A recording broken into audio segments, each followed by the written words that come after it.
അങ്ങനെ കാത്തിരുന്ന് കല്യാണത്തിൻ്റെ തലേദിവസം വന്നെത്തിയിട്ടോ. തലേദിവസമാണെങ്കിൽ പുടവ കൊടുക്കണ ഒരു ചടങ്ങുണ്ട്. അതിനെല്ലാവരും സെറ്റ് സാരി ഉടുക്കണം പറഞ്ഞിട്ട് ഞാനൊക്കെ സെറ്റ് സാരി എടുത്ത് കുറച്ച് സുന്ദരിയൊക്കെ ആയി പോയിട്ടോ.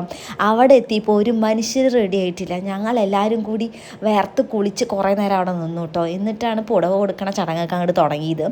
എൻ്റെ കാലൊക്കെ പിടിച്ചു കേട്ടോ. ഞാൻ കാല് പിടിക്കേണ്ടതൊന്നും അവളോട് പറഞ്ഞില്ല. പിടിക്കണതല്ലേ പിടിച്ചോട്ടെ എന്ന് വിചാരിച്ചു. പിന്നെ ഞാൻ ചേച്ചിയാണല്ലോ. അങ്ങനെ കാല് പിടിക്കലൊക്കെ കഴിഞ്ഞ് നമ്മൾ ഡ്രസ്സൊക്കെ മാറി വേറൊരു കോസ്റ്റ്യൂമാട്ടോ ഇട്ടത്. നമ്മൾ സ്റ്റിച്ച് ചെയ്തത് ഞാൻ പറയാറില്ലേ ഇടയ്ക്ക് വീഡിയോയിൽ കുറേ സ്റ്റിച്ച് ചെയ്യാണ്ട് നിന്ന് ആ ഡ്രസ്സാട്ടോ ഇട്ടത്. പിന്നെ നമ്മുടെ ഡാൻസായി പാട്ടില്ല ഡാൻസ് കേട്ടോ.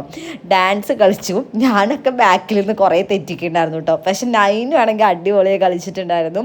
പിന്നെ ചെക്കൻ്റെയും പെണ്ണിൻ്റെയും ഒരു ചെറിയൊരു ഡാൻസ് പോലെ, പിന്നെ ചെക്കൻ്റെ വീട്ടുകാരുടെ ഡാൻസ്, പിന്നെ ലാസ്റ്റ് ഞങ്ങളുടെ എല്ലാവരുടെയും കൂടി ഒരു ദപ്പാങ്കൂത്ത്. ഞാൻ ഏറ്റവും ബാക്കിൽ പോയി നിന്നിട്ട് എന്തൊക്കെയോ കടന്ന് തുള്ളിച്ചാടി കളിച്ചു കേട്ടോ. അങ്ങനെ പരിപാടിയൊക്കെ കഴിഞ്ഞ് പാതിരാത്രിയായി വീട്ടിലെത്തിയിട്ട് എൻ്റെ കല്യാണത്തിന് ഇറേണ്ട സാരിയുടെ ബ്ലൗസിൽ കുറച്ചുകൂടി പണിയുണ്ടായിരുന്നു കേട്ടോ. അത് ഞാൻ എൻ്റെ മേമയ്ക്ക് കൊടുത്തു കേട്ടോ. മേമയാണെങ്കിൽ നന്നായിട്ട് അടിപൊളിയായിട്ട് സ്റ്റിച്ച് ചെയ്യും.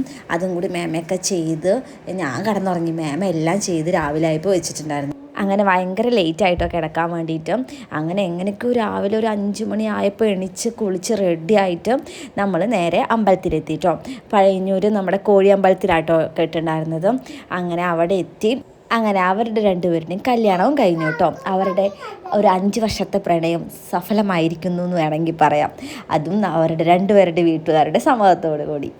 അതൊക്കെ ഒരു ഭാഗ്യമാണല്ലേ, രണ്ടുപേരുടെ സമ്മതത്തോടു കൂടി കല്യാണം കഴിക്കണത്.